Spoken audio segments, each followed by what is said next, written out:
Hello, everybody. This is Dr. Alamanda. I am here with another topic. Let us see what is that.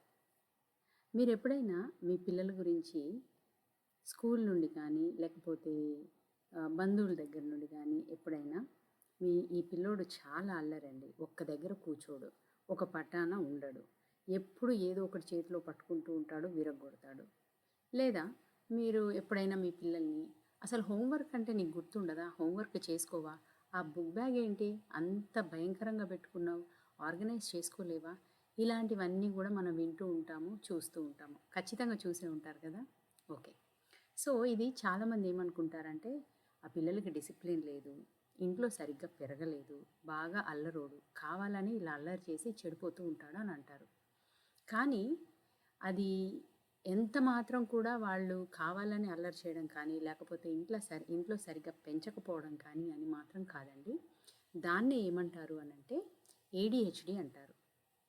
ADHD అంటే this stands for attention deficit hyper activity disorder. What is this ADHD? ADHD is nothing but it is a brain condition that affects how a person or a student or a child pays attention, sits still or controls their behavior. So ఈజీగా చెప్పాలంటే think it of like this. Everyone's brain has a control center. అందరి బ్రెయిన్లో ఒక control centre అనేది ఉంటుంది. So that helps them focus, stay calm and think before acting. అంటే ఏదైనా ఒక పని చేయబోయే ముందు అది ఆలోచిస్తుంది అనమాట. But in people or children with ADHD this control centre works differently. కొంచెం డిఫరెంట్గా అది పనిచేస్తుంది అనమాట. అంతేగాని ADHD is not caused by bad parenting or eating too much sugar or too much screen time. పద్దాక టీవీలు చూడము, పద్దాక ఫోన్లు చూడడము, దానివల్ల ADHD రాదు.